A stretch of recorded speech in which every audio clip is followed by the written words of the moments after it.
लगभग 1 घंटे तक चहल पहल बनी रहती है। फिर धीरे धीरे लोग जान हथेली पर रखकर हनुमान चालीसा का पाठ करते हुए अपने अपने दड़बों में वापस जाने लगे हैं। एक दूसरे को सुबह दोबारा मिलने की शुभकामनाएं देते हुए अपने अपने बिस्तरों में समाने लगे हैं।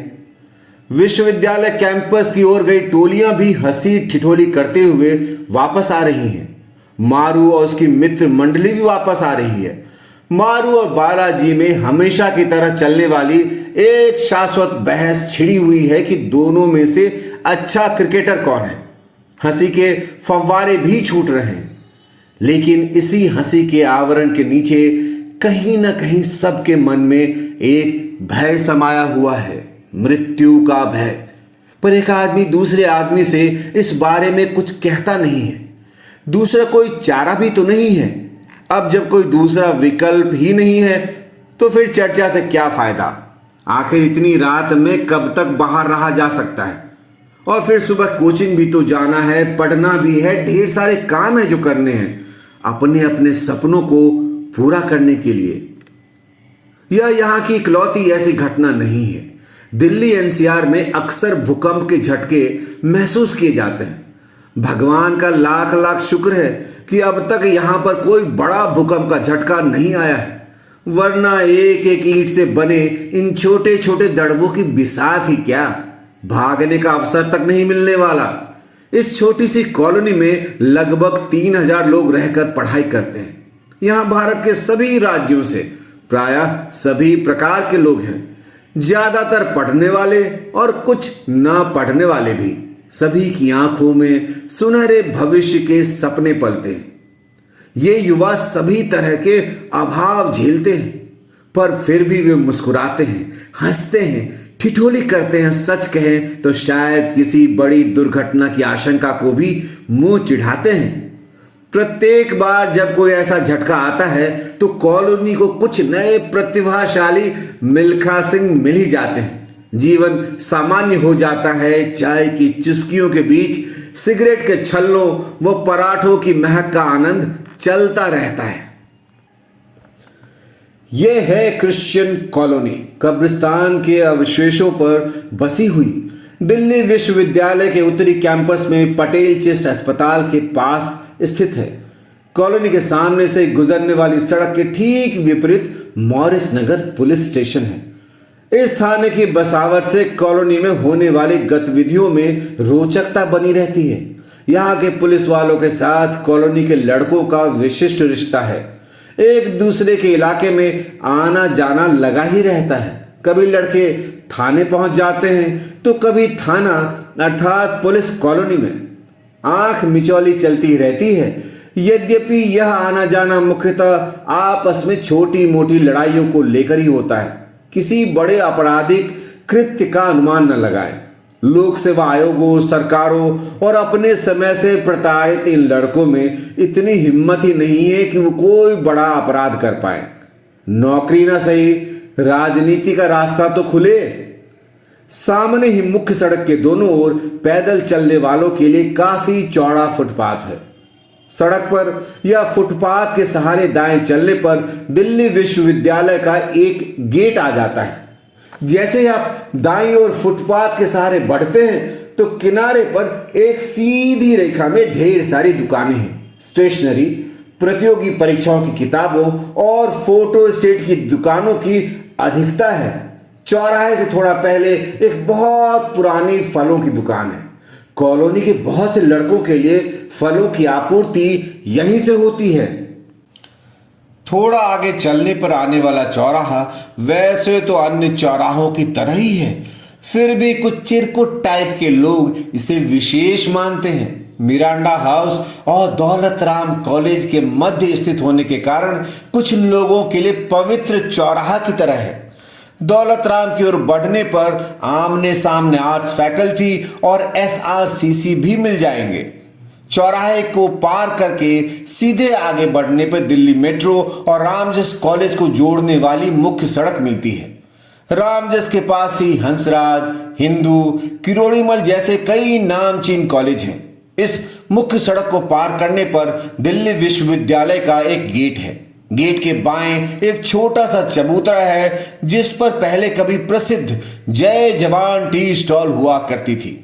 गेट के अंदर प्रवेश करने पर एक पार्क मिलता है। कॉलोनी से बहुत से लड़के यहां नियम से दौड़ने और व्यायाम करने आते रहते हैं। आगे बढ़ने पर VC office, rose garden, post office, Bharatiya State Bank व रिज एरिया आदि मिलते हैं। कॉलोनी वाली सड़क के बाएं चलने पर विजयनगर, हडसन लाइन और किंग्सवे कैंप आदि पड़ते हैं। इस ओर आगे बढ़ने पर एक सदाबहार नाला है। बरसों बीत गए पर इस नाले का स्वरूप नहीं बदला। इसकी मदहोश कर देने वाली खुशबू यहां से गुजरने वालों को बहुत पहले ही बता देती है, संभल कर चलिए, आगे स्पीड ब्रेकर है। नाले को पार करते ही बाएं हाथ पर एक छोटा सा मंदिर है। इस मंदिर के सभी भगवान प्रायः कंफ्यूज रहते हैं। कारण यह कि उन्हें रोज ही बड़ी संख्या में आईएएस और पीसीएस आदि की अर्जियां प्राप्त होती रहती हैं। मंदिर के पास की खाली जगह पर कभी कभी कुश्ती प्रतियोगिता का आयोजन होता है। अन्य लोगों के साथ साथ कॉलोनी के लड़के भी यहां पूजा अर्चना के लिए आते रहते हैं। यूं तो कई छोटी छोटी गलियों से कॉलोनी में प्रवेश किया जा सकता है, लेकिन कॉलोनी के मुख्य प्रवेश द्वार पर एक बड़ा सा गेट लगा हुआ है।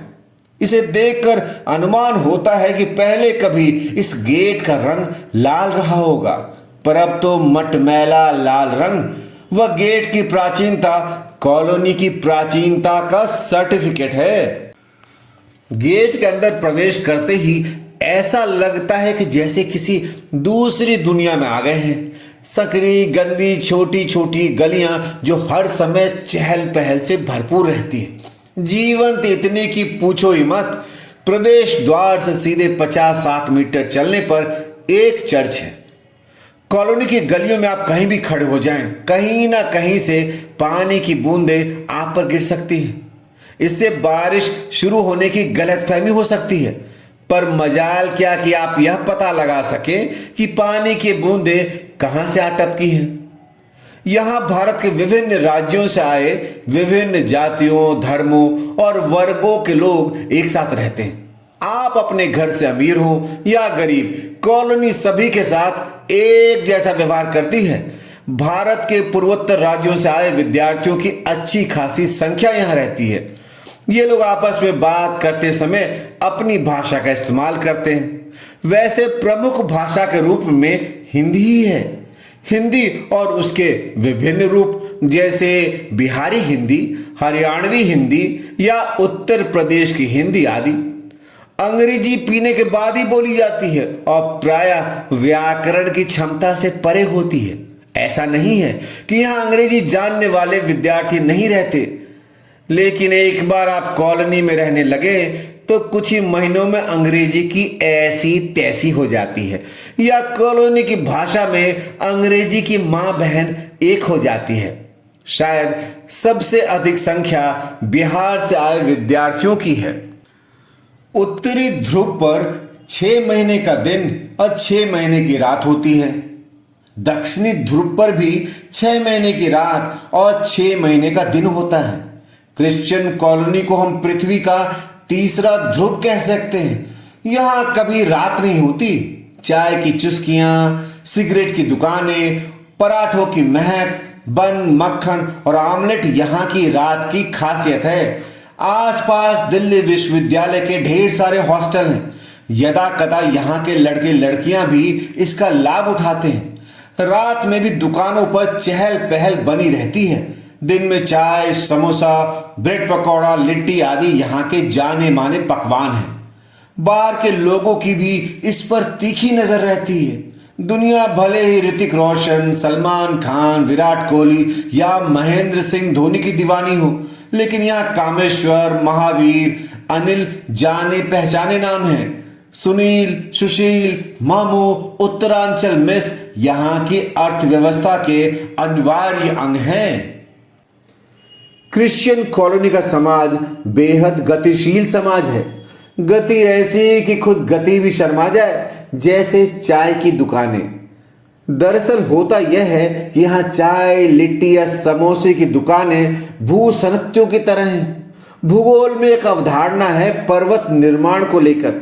वलित पर्वतों का निर्माण भूसनत्यों से हुआ है और भूसनत्यां पृथ्वी के इतिहास में गतिशील रही हैं। उनका स्थान व रूप लगातार बदलता रहा है।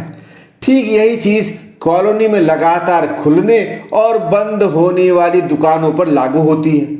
तुर्रा यह कि एक ही समय पे कहीं पर कोई चाय या लिट्टी की दुकान खुल रही होती है तो उसी समय कहीं दूसरी जगह कोई दुकान बंद हो रही होती है। खुद बेरोजगार रहने वाले ये बंदे बहुतों को रोजगार देते हैं, किसी को 10 दिन का तो किसी को महीने भर का। लड़कों को टिफिन सप्लाई करने के लिए कॉलोनी में समय समय पर खुलने वाली मेसों होटलों की भी गजब कहानी है। ये मेसें भी इस परम सत्य के साथ ही खुलती है कि जिसका जन्म हुआ है उसकी मृत्यु भी निश्चित है।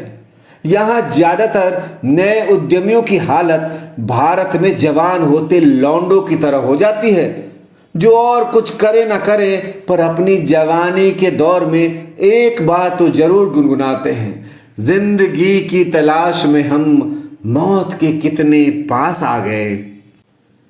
एक बार हरियाणा के एक सज्जन ने सेवा की भावना से ओतप्रोत होकर कॉलोनी में एक मेस खोल ली और 40 रुपए में भरपेट भोजन देने लगे। बेचारे भाई साहब यही प्राण घातक नादानी कर बैठे, जैसे किसी मल्ल युद्ध में एक योद्धा दूसरे योद्धा से कहे कि भाई अपने हथियार का चुनाव भी तुम करो और पहला वार भी तुम ही करो।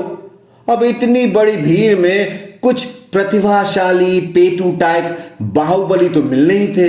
अब तक कॉलोनी भी इन विलक्षण प्रतिभाओं से अनजान थी, लेकिन अनुकूल परिस्थितियां मिलते ही प्रतिभाओं का विकास होने लगा। देखते ही देखते उनकी मेस प्रतिभा खोज प्रोग्राम का अड्डा नजर आने लगी। एक ही माह में 10-12 नए नए बाहुबलियों का पता लगा और उनके प्रताप से भाई साहब के रसोइये भी कांपने लगे। भैया वही वाला लड़का फिर आ गया।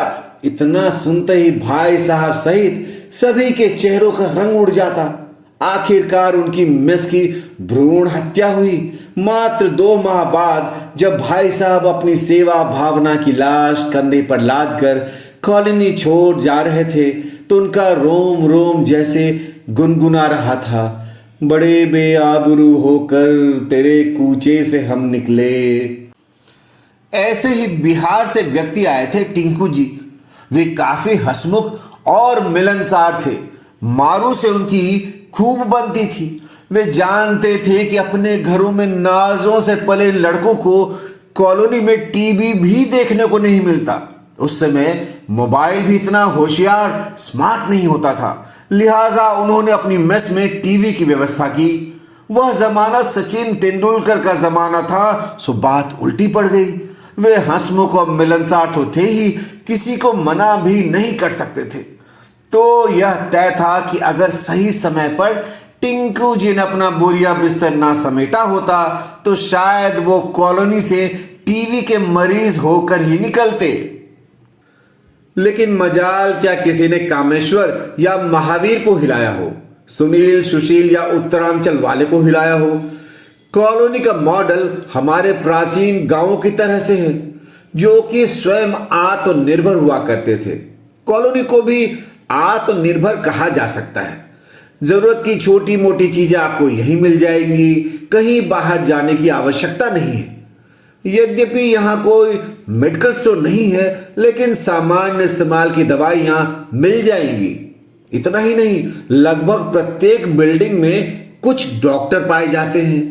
छोटे मोटे बुखार सिर दर्द के लिए इनसे सलाह ली जाती है, या कभी कभी इमरजेंसी के वक्त इनकी मौजूदगी मानसिक सांत्वना का काम तो कर ही देती है। ये बेचारे भी IAS बनने का सपना लेकर आते हैं। कुछ दिनों बाद इनके मूल नाम प्राय भुला दिए जाते हैं और पूरी बिल्डिंग में ये लोग भोंसड़ी के डॉक्टर के नाम से जाने जाते हैं। अभी आप सुन रहे थे एपिसोड 2 संजीव कुमार गंगवार की लिखी कहानी B15B 4th फ्लोर मेरी यानी विकास विनीत झा की आवाज में। आगे की कहानी के लिए सुनते रहिए बुक ऑडियो।